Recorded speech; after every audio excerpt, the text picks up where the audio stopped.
مرکزی ادارے شریعہ پٹنہ، بہار، بنگال، جھارکھنڈ، اڑیسہ کی رہنمائی کرتا ہے، تو اس میں کہاں تک اور کس کس شعبے کی تعلیم ہوتی ہے، نیز طلبہ کتنے ہیں اور ادارے میں پڑھانے والے؟ اولاً تو ادارے شریعہ کوئی مدرسہ نہیں، جی یہ ذہن سے نکال دینا چاہیے۔ جی ادارے شریعہ اہل سنت کی ایک تحریک ہے۔ جی سن 1968 میں رئیس القلم قائد اہل سنت علیہ الرحمہ نے محسوس کیا کہ موجودہ جو نظام حکومت ہے اس میں شریعت کا محفوظ رہنا بہت مشکل ہوگا۔ سن 1968 میں سن 1900 جی اور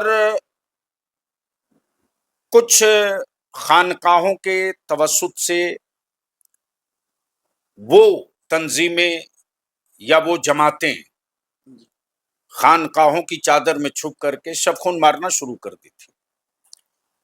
تو سن 1968 میں سیوان میں سنی صوبائی کانفرنس کے نام سے ایک اجلاس ہوا، جی جس کی سرپرستی تاجدار اہل سنت حضور مفتی اعظم ہند نے فرمائی۔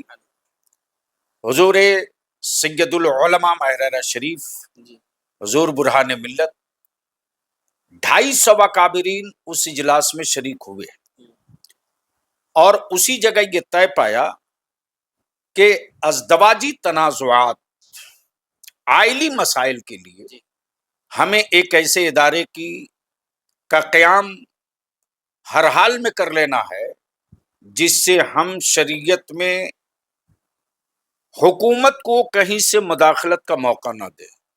جی اور آج الحمدللہ ادارے شریعہ کا دائرہ کار سن 1968 سے یہ جو سفر شروع ہوا جی تو کرائے کے مکان سے پٹنہ سے شروع ہوا۔ اللہ جس وقت میں ادارے شریعہ پہنچا ہوں تو ایک منزلہ ایک چھوٹی سی عمارت ہم کو رئیس القلم کے ہاتھ سے ملی تھی۔ جی آج ان کی دعاؤں کی برکت اہل سنت کے ہر فرد، ہر عالم کی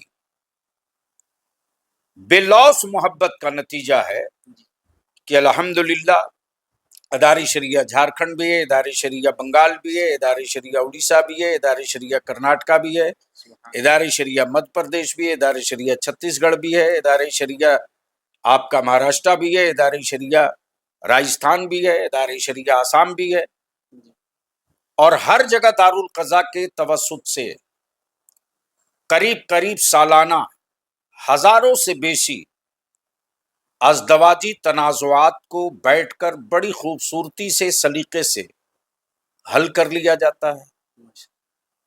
90% تفریق کی نوبت نہیں آنے دی جاتی ہے، صلح اور مصالحت پر حل کیا جاتا ہے ماشاء تاکہ دو خاندان نہ تباہ ہو سکے۔ بے شک دو افراد کے اشتراک سے جو بچے ہیں ان بچوں کا مستقبل نہ برباد ہو سکے۔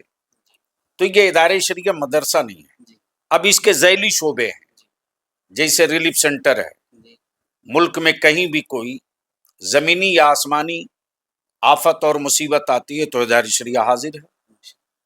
آپ نے دیکھا کشمیر میں سیلاب آیا، ادارے شریعہ حاضر ہے۔ گجرات میں دنگا ہوا، ادارے شریعہ حاضر ہے۔ گجرات میں زلزلہ، ادارے شریعہ حاضر ہے۔ بھاگلپور میں مسلمانوں کی نسل کشی ہوئی، ادارے شریعہ پوری طاقت سے لڑا بھی اور وہاں بھی ریلیف کا کام کیا۔ اب بھی جی آپ کے تریپورہ میں جی جہاں لوگ جانے سے ڈرتے تھے، جی ادارے شریعہ نے کئی مسجدوں کی تعمیرات میں حصہ لیا، ریپیئرنگ بھی کرائی اور لاکھوں لاکھ روپیہ تقسیم بھی کیے۔ تو اس کے لیے پوری جماعت ہماری گول بند ہے۔ اسی طرح سے دارالفتہ بھی ہے، اسی طرح سے جمعیت ائمہ مساجد بھی ہے۔ جب ہم اپنے گاؤں اور اپنی مسجدیں گن لیں گے تو ہم کو اندازہ ہو جائے گا کہ کس گاؤں میں کیا کام کرنا ہے اور وہاں کی اس گاؤں کی تعلیمی صورتحال کیا ہے، معاشی صورتحال کیا ہے، جماعتی صورتحال کیا ہے۔ اسی طرح سے پھر آپ کے نشر و اشاعت بھی ہے، سال میں ایک مرتبہ ایک مجلہ بھی نکلتا ہے اور وہ مجلہ بھی بہت تاریخی ہوتا ہے، تحقیقی مضامین اس میں آتے ہیں۔ اسی طرح سے پھر تحریک بیداری چلی. جی تو اب تحریک بیداری صرف جلسہ نہیں بلکہ ایک شعبہ ہو گیا. ماشاء اللہ. اور اللہ کا شکر ہے مجھ کو اپنی جماعت کے علماء پر، شعراء پر فخر اور ناز ہے. جی ہم نے یہ محسوس کیا کہ منظم طریقے سے ہم نے اصلاح کے لیے، ملی مفادات کے لیے، جماعتی فلاح کے لیے کوئی نقشہ نہیں بنایا اور لوگوں کو لے کر سر جوڑ کر بیٹھے نہیں تو شکووں سے مسئلے کا حل نہیں. پوری زندگی شکوہ کرتے بیت جائے گا پھر کام کب کرو گے بھائی؟